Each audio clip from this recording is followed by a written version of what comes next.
Good evening, I'm Taylor Thomas with the CTV News Update. It's day one for a new Prince George's County Council as the body meets for its first legislative session. It's the first time with a progressive majority, and members introduced a slew of new legislation that they are calling the People's Agenda.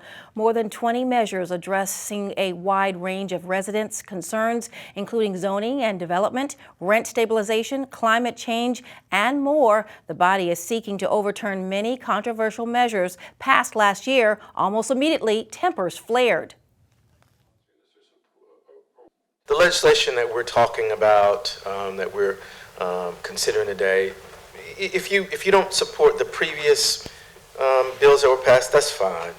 But if you come to leadership and you articulate a principle of transparency that you're going to be different, those need to be more than words. To talk about participation in process now, after you ran through bills in a prior session, we're just doing we should remove the bills to make sure that we set the record and go back to making sure that we have people involved in the process when we're changing our ordinance. But I think the challenge may be how we announce these meetings, but it's not for a lack of public involvement. There was this whole process to create the zoning ordinance, and then that was undone. And so this is in the public interest. This makes things, sets things where they should have been originally. There was a process that took a lot of time and, as my other colleague mentioned, a lot of money, but then that was disregarded in favor of developers. The council is holding a 3-day retreat at the National Harbor starting tomorrow. It's been nearly 34 years since 270 people, including 190 Americans, died in the mid-air bombing of Pan Am Flight 103 over Lockerbie, Scotland. The plane was en route to JFK Airport when it blew up 38 minutes after takeoff from London's Heathrow Airport on December 21, 1988. Now the man accused of making the explosive device has been taken into custody. Abu Aguila Masood is charged with destruction of an aircraft resulting in death and destruction of a vehicle by means of an explosive resulting in death. The U.S. apprehension and arrest of Libyan terrorist suspect Abu Aguila Mohammed Masood is the first tangible step made by the U.S. Department of Justice in 34 years to hold any suspect accountable in U.S. courts. It's the victim's family's fervent wish that U.S. criminal trial proceedings begin immediately. Justice delayed is justice denied. The parents of one of the victims, Miriam Wolf of Severna Park, Maryland, says that the arrest is, quote, very heartening and very uplifting. They also say that not a day goes by that they do not think about Miriam. Here are the latest COVID-19 numbers, continuing to show a steady increase in the positivity rate here in Prince George's County. According to the state health officials, the positivity rate is at 12.26%. The number of new infections exceeds 1,100. 8 people have died of COVID over the past 24 hours, and 566 are hospitalized with the virus. Meantime, with the uptick in flu, cold, and COVID and RSV cases nationwide, public health officials are considering whether to revisit indoor masking. We could be in for our first blast of wintry weather later this week. Meteorologists are looking at 2 weather systems that could bring snow to parts of the Northeast. Right now, the track shows possible icy conditions Wednesday night into Friday for Maryland, Washington, D.C., and Northwest Virginia.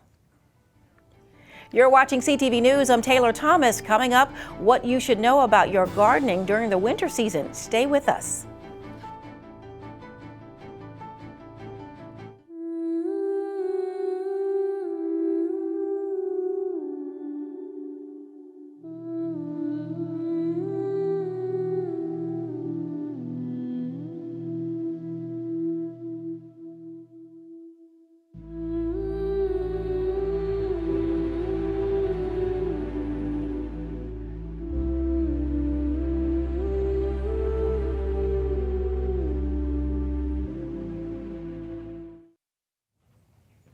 Good evening and welcome back. Maryland's Republican Party picks a congressman's wife as its new leader. Nicole Harris was selected chairperson over the weekend at the party's state convention.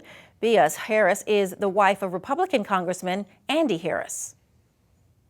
A former county council member takes on a new role with the county government. Todd Turner is now leading the Office of Ethics and Accountability. The office deals with issues of fraud and abuse. During the recent county inaugural gala, CTV News spoke with Turner about his new position.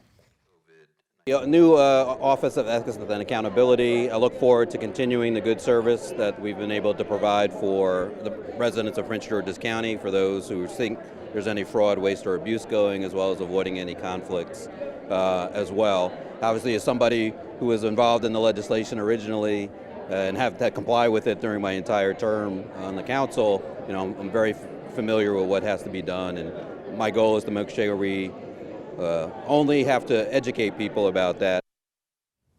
The Office of Ethics and Accountability is located in the 9200 block of Basil Court in Largo. The cold weather may be with us, but that doesn't mean that you have to let your home garden lay dormant until the warmth of spring. Kevin Alsop of Nemus Gardens is back with more gardening tips. Byron Scott has our story. I'm Byron Scott with another segment of Grow With Us. With us today, as always, is Kevin Alsop of Nemus Gardens. Today we're talking about different types of soil and which one is the best to use. So tell us, what do we have here? Okay, so what we're going to do here, we're trying to see whether potting mix or seed starting mix is best to use to germinate your seeds.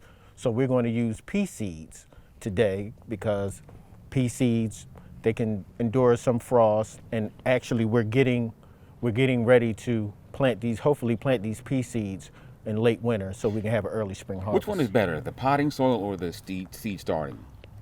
We about to find out. Okay, all right.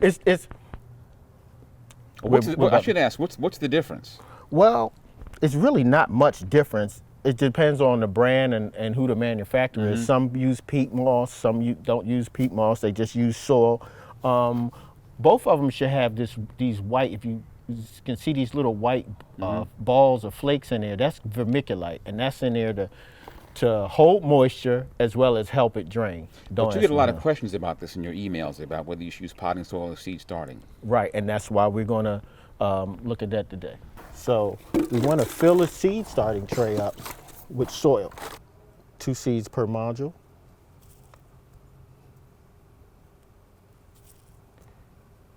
And you can use small pots, different size modules. So the next step is to wait for these items to germinate. How long should that take? Between 8 to 14 days. Also, I want to point out you're using old seeds. I am using old seeds. We're trying to see if these seeds germinate. That's that's one of the beauty of being when you gardening at home is no pressure. If you got, I'm sure most gardeners have old seeds laying around and they want to know, hey, do these seeds still germinate? And it's really only one way to find out. And what is this you're doing now? Every time you plant, you got to water them in. So now these go under the lamp? Yeah, it can go under a heat lamp. If you have a sunny windowsill, indoors, that'll do the trick. If you have grow lights, and you put them on the grow lights, I like to put a humidity dome on them. Okay, so we'll check on these in the next couple of weeks. So if someone has a question for Kevin Alsop, any tips they want, how do they do that? info@nemusgardens.com. That's info, I-N-F-O, @nemusgardens.com. Okay, once again, Kevin Alsop of Nemus Gardens, and this is Grow With Us. All right. All right.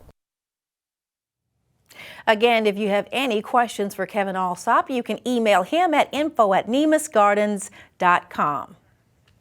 The Bidens join a popular children's toy drive to mark its Diamond Jubilee anniversary. President Joe Biden and First Lady Dr. Jill Biden were in Arlington this afternoon. The first couple helped mark the 75th anniversary of the Toys for Tots program, which is hosted by the U.S. Marine Corps Reserve. Officials say over more than 7 decades, they've helped about 280 million children. Today, the Bidens, along with other military families, help sort toys that will go to deserving kids. Last year alone, you collected 22 million toys for more than 8 million children, giving Santa a run for his money. But unlike Santa, you don't wear big red suits. You don't travel the world in just one night. Instead, you wear dress blues and army greens, and as Marines, soldiers, sailors, you stand watch around the world every single night. The event was held at the Joint Base Myers-Henderson Hall in Virginia. Some more news from the County Council. On a personal note, 2 council members made some big life commitments over the weekend. District 4 member Ingrid Harrison married Maryland Senator Ron Watson and now goes by Ingrid Watson. And District 8 member Crystal Orietha announced her engagement over the weekend as well. Prince George's County native Kevin Durant and the Durant Family Foundation has recently committed to joining the Bowie State University Athletic Department to help transform the university's basketball gym as well as other Bowie State athletic programs. The foundation has donated $500,000 to help renovate the Leonidas S. James Physician Education Complex. The donation will help fund a new basketball court, expand the seating capacity, as well as upgrade their press box area. Kevin Durant's mother, Wanda Durant, spoke about why her son wanted to make the donation. I talked to Kevin about the contribution that he made, and he said to me with a big grin on his face, a childlike grin, and he was like, "Mom, I had to do it. It's Bowie State, and it's here in Prince George's County." And not only does he want the athletic students, the basketball players, to have a place to ball, but he knows that the contribution that he makes here will not only just be for the students here, but it can change the trajectory of their lives and the lives of their families, because he knows that education is an integral part of our society and our community growing. And so that's why Kevin wanted to be a part of the Bowie State University Athletic Department. You can see Kevin Durant in action tonight as he goes up against the Wizards at 7 o'clock. History was made this past weekend as University of Southern California quarterback Caleb Williams became the first person from the DMV area to be awarded the Heisman Trophy. Williams had an amazing season, passing for over 4,000 yards with 37 touchdowns and only 4 interceptions. In his acceptance speech, Williams thanked a number of people, including some former USC Trojans. Special shout out to my fellow Trojan, Matt, Cars, Mike, for always supporting me since I've made this journey across the country to USC. But to now be a part of this historic fraternity is truly an honor and something I would cherish for the rest of my life. While this may be an individual award, I certainly understand that nothing, and absolutely nothing, in this sport nor life is done alone. A DMV native, Williams attended Gonzaga High School. Let's check now our weather forecast. Tonight, partly cloudy with a cold, lows around 27 degrees. Tuesday's forecast, highs around 43 degrees. Wednesday, mostly sunny with highs again around 42 degrees. A wintry mix is possible overnight. Thursday, rain and snow is in the forecast. Highs around 43 degrees. And that's your CTV News for now. Thanks for joining us. I'm Taylor Thomas. Good night.